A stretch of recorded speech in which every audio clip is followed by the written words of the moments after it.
Welcome back to Black News Tonight. Now it's time to see what's going on in these digital streets. Eric Holder, the man accused of killing Los Angeles rapper Nipsey Hussle, has finally been given a trial date. After over 2 years, Holder's case is set to begin on January 5th, 2022 in Los Angeles, California. Per Rolling Stone, the trial had been put off due to numerous reasons, ranging from the original judge retiring to the current global pandemic. Nipsey Hussle was gunned down in front of his Marathon clothing store in March of 2019 after an alleged verbal altercation with Holder. I know a lot of people are looking for the criminal legal system to resolve this matter. They're looking for Holder to be arrested, or rather tried and convicted. He's already been arrested. But ultimately, for me, this case isn't about the trial. It's about the horror of violence. It's about what it meant for somebody who was in the process and the practice of transforming a community, Nipsey Hussle, somebody who was at the peak of his career, making change, building his own empire, teaching and growing himself, to be cut down over something so petty, so ridiculous. Eric Holder, what he did was unforgivable, unimaginable. And I just wish we had the systems in place to truly hold him accountable and bring some sense of healing and restoration to Nipsey Hussle's family. And right now, it just can't happen. Kevin Richardson, a member of the Central Park Five, has received Syracuse University's first honorary undergrad degree. In its social media post, Richardson is seen draped in a cap and gown while holding his degree, with the caption underneath reading in part, "It's official."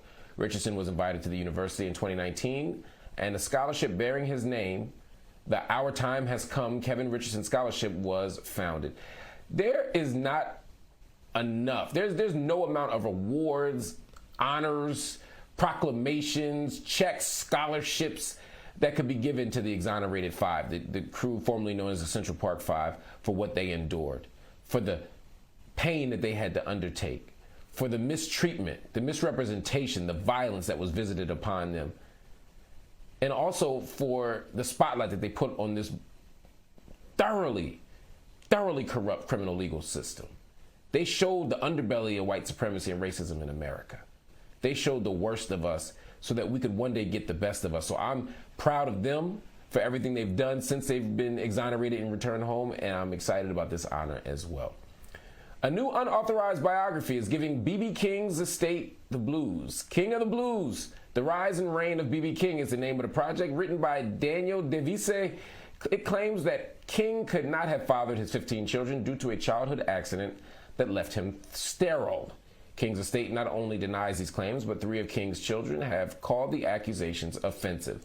The biography is set to be released October 5th. Look, people have a right to make biographies. As a scholar myself, I might write a biography about somebody without the family's approval. Families don't always have the real story either. But then sometimes writers, they just say whatever they want for money and for attention. I don't know who's right here. I don't know anything about B.B. King. I darn sure don't know if he's sterile or not. What I do know is that I hope that this biography gets vetted and critiqued and pressed with all the vigor that it deserves, because B.B. King's legacy deserves an honest analysis. NBA player Ben Simmons has no intention of returning to the Philadelphia 76ers.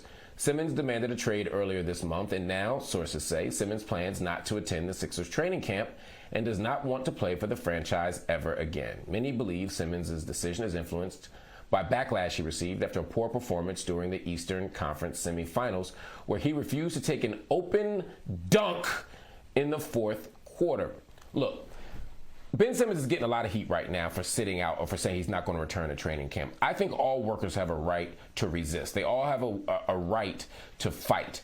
Some workers don't have the organizational power. They don't have the influence. They don't have the means to resist. But if Ben Simmons wants to sit out and force the Sixers to trade him, I don't have any beef with Ben Simmons for that. I do have beef with Ben Simmons for not learning how to shoot a jump shot, for shooting free throws at a level lower than a high schooler. I do have an issue with him not taking full accountability for the playoffs. Certain things you just can't do. But there's enough blame to go around with this Ben Simmons, from the moment they drafted him and to the moment Doc Rivers threw him under the bus during that press conference after the NBA semifinals. There's a lot of blame to go around, but the story will continue. But yo, Philly, if you can get Dame Lillard, it's time. All right, everybody, thank you for watching Black News Tonight. We got much more coming up. The world's greatest attorney, Yodi Tuwalde, is up next. And after that, the brilliant Charles Blow is on deck.